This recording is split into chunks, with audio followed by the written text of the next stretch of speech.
New column today, guys. We're shelf 33. 4 more columns to go. Lots of variation in the games, from light to medium to party to heavy. It's all gonna come. Now, this one is slightly cheating a little bit because there's 4 games on the shelf.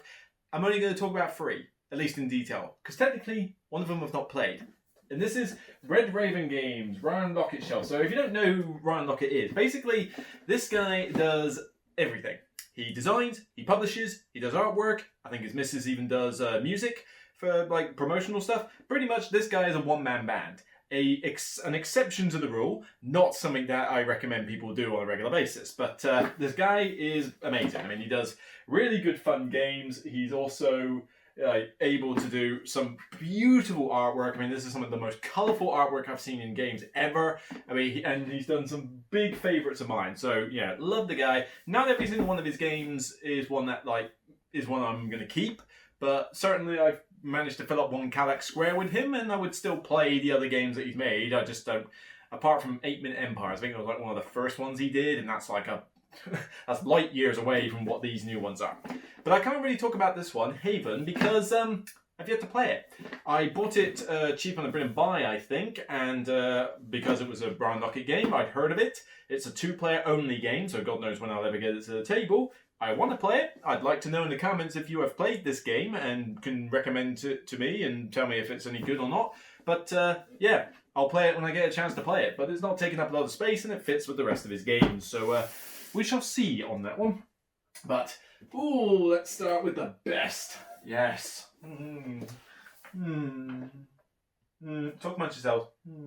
I can't help it. This is one of my favourites. This is a beautiful, amazing game. Empires of the Void, 2nd edition. I mean, look at that cover alone. That's already lovely. But I had the 1st edition of this in its old days with the Key to Universe print and play expansion, and I loved it. It had some balancing issues, but for the most part, I loved it. And this is basically a revamped version of it. It is one of the most beautiful space games I have ever seen on a table. Everything looks gorgeous. Variable setup, different races, different abilities, different asymmetric boards. Oh, I love it. Along with the mechanic of I pick an action and then everybody else after me gets to do the same action or pay command points in order to do something different. So you're timing when you'll do particular actions. It's a really cool game, but not too thinky. There's a fair amount of rules you have to get to grips with, and I would say the rule book is 80% good. There's some elements that aren't perfect, but yeah, for the most part, it's really done. But I mean, in terms of production, oh my God, it's so nice.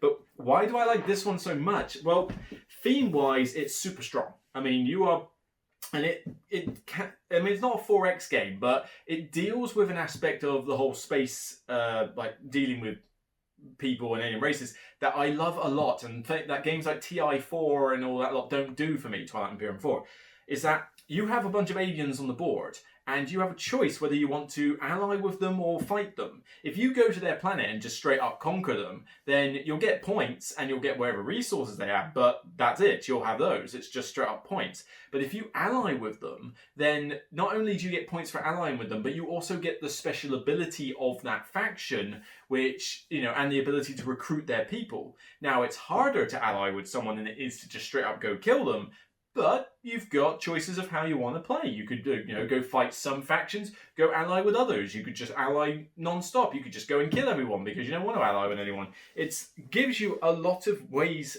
a lot of flexibility of how you want to play. And because different aliens are in different games, in different locations, with different player counts, you can end up with lots of different ways that the game can pan out. But on top of that, you've got power cards that you play from your hand, multi-use cards, so they'll have a special, they've got like a mission you can complete, but they've also got a power rating that's used for other things. Multi-use is always good. And I love the event cards.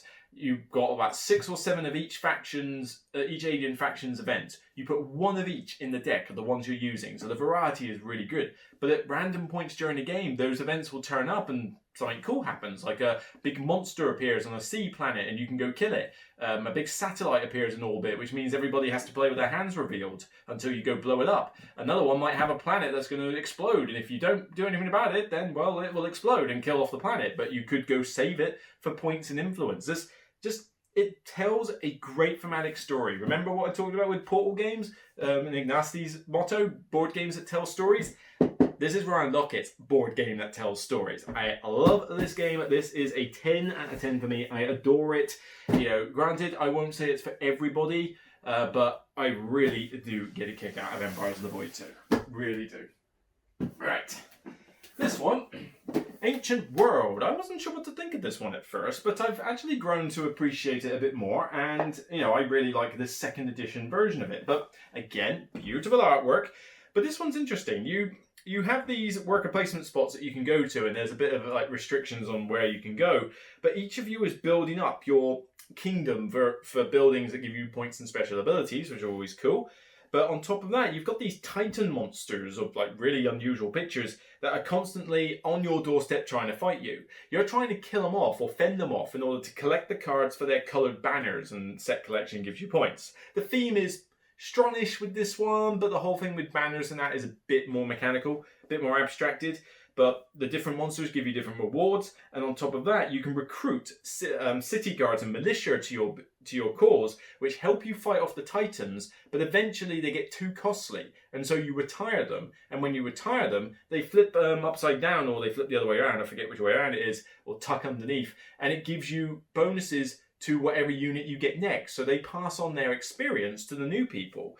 It's a really solid game as well. I mean, this is a worker placement game, so, you know, people can block you out of spaces. You've got nobles or whatever they are, civilians of different ratings, so lower civilians might get blocked out, the higher ones won't. You know, it's a really solid game as well. Not quite to Empire of the Void 2 standard or the next one there, but it's still, you know, above and beyond some of the other ones he's done, and I really enjoy this one as well. Goes to show what a second edition can do for a game, eh? Right, and oh, if I can twist my body in this way. Near and Far, yes. Above and Below was okay. I thought it was fine, but I didn't like the Euro game outside of the story bit. But with this, oh God, what's the insert like with this? I'm not sure if I want to turn it over, because it's got a folded space insert in it, but you've still got to put all the books and that. I mean, this is going to be a very temperamental when I get on this thing. I'm going to hold it very tightly shut and then turn it over. But yeah, and it's upside down, for crying out loud. This is really enraging a lot of people, the fact that my games are kind of upside down. There we go. Right, so this one, you've got this storybook. Yeah, I'll move over here a bit.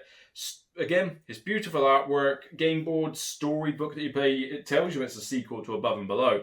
But whereas Above and Below had the quests that you could do, but mainly it was about the Eurogame aspect of building up a row of buildings. Here, it's kind of a bit half and half, but the Eurogame is much more interesting. You've got the town where you go onto like various spaces, do actions, get provisions, find mounts, go mine, get some magic abilities, that kind of thing, and recruit people to your cause. You know, you can have a posse of followers.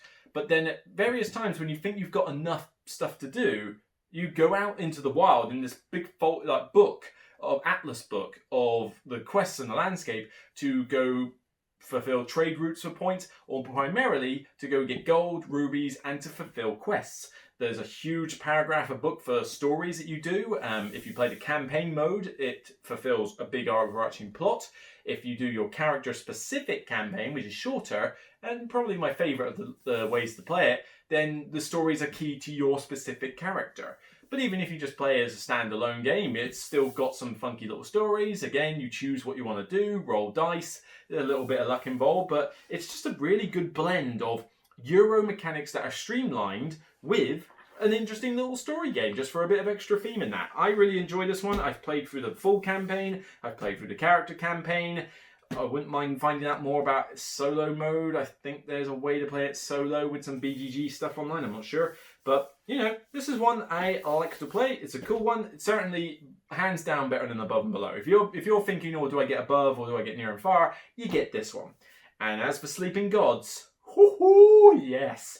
That is my top anticipated Kickstarter for this year or next year, depending on Corona messing things up. But yeah, cannot wait for Sleeping Gods. Near and far, but with a sailing with a crew and co-op.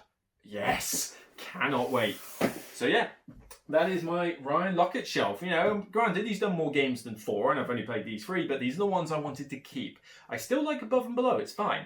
Islebound is fine, it's okay. I want to play it with more players. I think I only played it with 2, and I don't think that was the best way to play it. 8-minute Empires I don't like. City of Iron's good. You know, I like City of Iron fine. It's maybe just a bit too complex, I think, to get to the table more often than these ones, for example. But yeah, I mean, the guy's great. You know, he makes some of the most beautiful thematic games I can think of, and all credit to a guy who does this all by himself. So, yeah, can't say enough praise. So, anyway, that's my Red Raven shelf number 33. I'll see you on for shelf number 34. Take care.